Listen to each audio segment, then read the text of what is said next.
Humans of the cardboard, welcome back to Just Nuts, guys. Today we need to cover a couple of nice spicy cards that got revealed yesterday and early this morning. Sorry I wasn't there to do it. I just got home today from a trip. Here's what we need to cover. We have a brand new Allure Queen support card, which is kind of cool because we did just get, I believe, 3 different Allure Queen cards in Animation Chronicle earlier this year. I honestly wasn't expecting to see more stuff there, but those cards are interesting at the very least. And so I do think, I think this card puts them maybe one little piece away from maybe actually being, a legit potential, solid and, really solid, full engine, maybe combines with other spellcaster stuff. We'll get to that. We also have a brand new hand trap that got revealed this morning, a second Dominus hand trap, which we will cover in just a second. So let's start off with the Allure Queen card. This is Chaotic Allure Queen. Honestly, her design pretty different from the other Allure Queens as well, but still solid. She looks cool. Whatever. All right, next up, looking at what this girl does. This is a level 7 light spellcaster, 1500 attack, 1500 defense. You can only use the first and second effects of this card's name once per turn. First effect, you can discard one other light or dark monster as cost to special summon this card from the hand. It's an activated effect. Second effect, you can target one monster in either graveyard, equip it to this card, and if you do, this card's name becomes that monster's until the end phase. Then, if the monster you equipped was a light or dark monster card, you can special summon one dark Allure Queen monster from your deck or graveyard. Pretty interesting, honestly. Is it the craziest card of all time? No, but it is a solid piece for them, especially since the Allure Queen archetype does have, a Rhoda that kind of, searches this pretty easily. It's a decent card, right? So just based off of what you're able to do with this on its own, you're able to, if you have this and any light or dark monster in hand, you pitch the light or dark to summon this, you can at least equip that same monster immediately and summon probably Allure Queen level 3, I would assume, is the one you summon off of this normally. And that gives you 2 bodies. It's not the craziest thing in the world, but I believe even the level 3 Allure Queen gives you the ability to take an opponent's monster.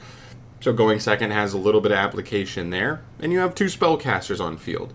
The only thing that you can ever say about this is, it'd be nice if this card was a 1-card Allure Queen Link 3. That's really what the goal of the strategy is now, is to get to that Link 3. This card doesn't quite do it, but it does get you 2 spellcasters on the field, even without normal summon too. So there definitely is some potential there. And so as far as future Allure Queen stuff goes, the only thing I could ask for is just to make this card a 1-card Link 3. That would be the only thing I would be looking for at this point. Because otherwise, the Link 3 is a little awkward just because it does take 3 different spellcasters to make. You can't even take a Link 2 spellcaster plus another spellcaster. It has to be 3 different spellcasters on field. And that makes it tough, whereas this card gives you 2, but not the 3rd. But I do still think this card does have potential as well, especially in some sort of spellcaster mishmash pile deck. We've seen Fiends come up recently, become a real playable pile deck. We've seen, obviously, the Cyberses, the plants of the world. They've definitely run around in there as well. But this could maybe be a piece that actually sees play in the future for a spellcaster pile deck. I'd really love to see that. So not a bad card. Just really, it's honestly solid. Just for this engine specifically, it may need one more, especially because even just playing the Allure Queen level 3, she is a brick, right? So we don't necessarily really want to have to do that, but it is what it is. All right, now for the real meat and potatoes of this video.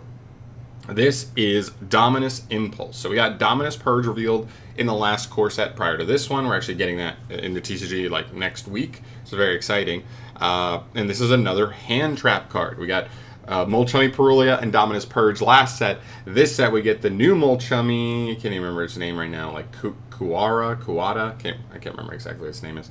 Plus this card, Dominus Impulse. And I have to say, I think both of the newer versions are better than the first 2.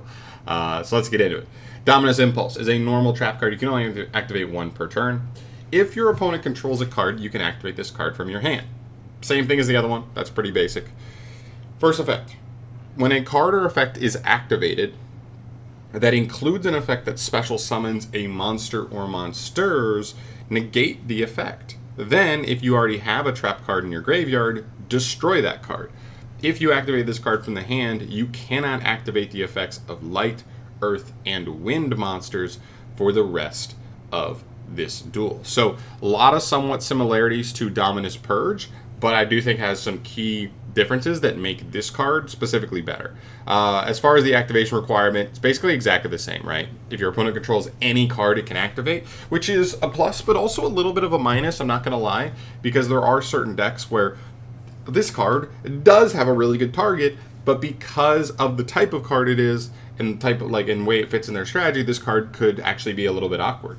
So think about, like, Branded. If they just start their turn with Branded Fusion, that is the most important card to stop if you're going to stop anything from Branded. Which this card can. The problem is if it's the first card they activated, you can, because they won't have anything on field at that point. And so that does give them a little extra play around for a card like this. There are other decks too, right? I think about like Melodious activating Ostinato. Can't really do anything with this card in that situation either, because they would have nothing on field anyway for that as well.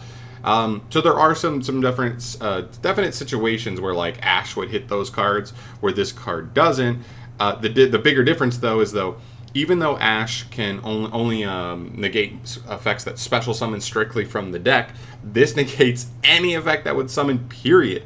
This card could just straight up negate a runic like spell, like attempting to just summon from extract. This is just any effect that would special summon. It's basically DDD Wave High King Caesar's negation effect, but built into a hand trap. Very strong. It's a solid interaction. It's going to have a way to interact with basically every single deck for the most part, and that's really, really solid. So I think this card has a lot of potential as far as its effect and the first part, but then you get to the second part, and this is where you definitely have to weigh some things and ask some questions. This the second effect says, if you activated this card from your hand, you cannot activate the effects of light, earth, and wind monsters for the rest of the duel. That's where it gets tough, and that also is where this card again gets better, because whereas Dominus Purge, I believe, only negates cards that add a card from deck to hand, this stops any effect that special summons, which I think is overall better, more versatile, hitting more important cards, I think. This effect, though, or the restriction at least in the back half, is actually significantly better. Basically just because it doesn't say dark. Honestly, water and fire, I know we're in fire format right now, but I don't expect that to last too long, which Dominus Purge basically said the other three main attributes it locked you out of once you used it from hand. So Dominus Purge says you can't use dark, water, and fire for the rest of the duel, whereas this one says light, earth, and wind. Here's the thing. Dark is at least 50% of Yu-Gi-Oh!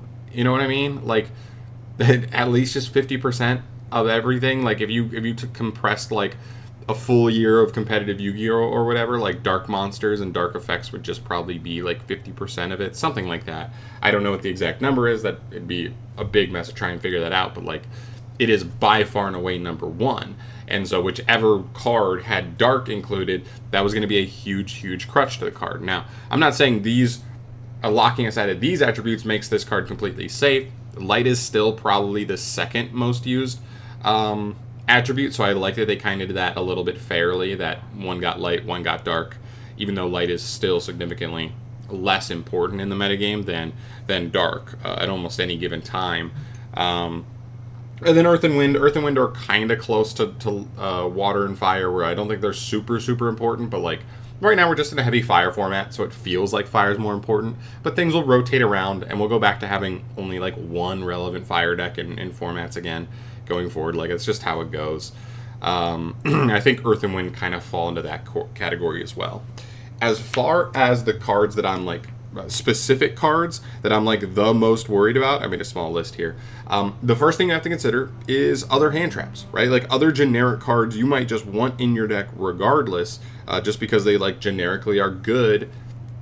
And if you play this card, it kind of limits some of your options there and could make it not worth playing some of those other cards. So you have, or not playing this card because it's going to take away those cards. As far as hand traps go, for lights, Effect Veiler, been really good in Snake Eye format. That's definitely been a staple.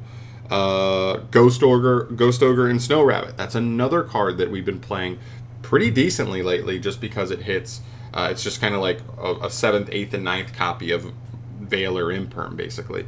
And the other big light hand trap is Nibiru the Primal Being.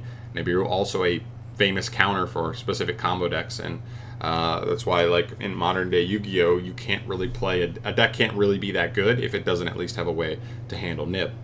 Other than that, another important like light stuff to mention: Fiendsmith. Fiendsmith's about to run the format, maybe multiple formats as an engine, and if you can't really play this card in a Fiendsmith deck, because you really need to use the Fiendsmiths as part of your engine, as well as Beatrice. A lot of people are speculating Beatrice could get banned, but it is a generic card that has popped up in multiple different decks over the last couple competitive seasons, so that's another one that's just kind of unplayable. Whether you're making it with Fiendsmith or not, it's a light, so you kind of get locked out of that. Then you move to the wind stuff. There's not too much wind. There's a little bit, though. You have Ghost Mourner and Moonlit Chill. Oh, I'm sorry, I already said Ghost Mourner. What I meant to say... Oh, I skipped. Sorry. I actually mixed them up because their names are almost the same. When I said Ghost Ogre, I described Ghost Mourner. They both get restricted here. Ogre, some people have been playing it sometimes in the main, sometimes in the side, because it hits a couple of the rogue decks. Not rogue decks, but just not Snake Eye decks that are also pretty good in the format. So that's another one that kind of gets thrown in there as like just it's a nice utility option, like, or side deck option that you just don't get to play really with this card. And Droll. Droll's going to get specifically better with Fiendsmith in the format next format. So I don't know if necessarily next format is the specific spot for this card, but this card is still spicy. This card is still really interesting. And then you know, for Earth, there's not too much Earth stuff that I thought of off the top of my head. And I did this pretty quickly off the top of my head when I saw this card. Nothing like too in depth, but like stuff like Pankratops, it's nothing crazy, but it is just like, oh, like even if I wanted a nice safe side deck option like Pankratops, that's just off the board. And I believe Ghost Bell is an Earth as well. That's really the only like Earth hand trap that I thought was like actually relevant here, but yeah, I'm sure there's other like fringe ones too. But as far as like the bigger cards, those are the biggest cards that I could think of off the top of my head as far as like recently being like pretty relevant. But all in all, interesting card. Like honestly, if like it kind of goes into a same category as Dominus Purge, but I think it's just better. I think like the effects that it can negate covers a wider range of important effects that you actually do want to negate over, like I said, like Dominus Purge. So I think the negation is just better, and it's getting locked out. It's locking you out of less super relevant stuff overall. So it's going to come down to that. Obviously, if you play any strategy, any deck that in the archetype needs to activate any of these effects, you kind of can't play this card. But you also have to factor in, are there any generic extra deck cards that you may be playing in your deck that's not even necessarily specific to your engine, your archetype, but, oh, that's kind of annoying that like I take away a way to work out of certain situations that I play in my extra deck just because of these. Just stuff to keep in mind as you play this card. But still, solid card nonetheless. I think overall this card's just a notch above Dominus Purge, and everybody thinks the new Molt Charmy card is definitely at least one level above Perulia, and that's kind of spicy. Like, it's been a while since we've gotten legit playable hand traps, and in the span of a couple months, we're gonna have 4 new ones coming out. Are they completely game breaking? Time will tell, but still exciting nonetheless. Other than that, I'm out of here for today. No idea if we're going to get more news tonight or if it's Konami's going to keep up on like 1 card a day for a little bit. I think we're around 30 cards left in the set, maybe just under that at this point. But the set's also dropping in like 13 days in the OCG, so we're going to start getting the final reveals here pretty quickly. But I'll keep you updated on anything Yu-Gi-Oh! News in that regard. Thank you so much for watching. As always, subscribe to the channel to stay up to date on all things Yu-Gi-Oh! News, and I'll see you guys in the next video. Thanks for watching. Peace.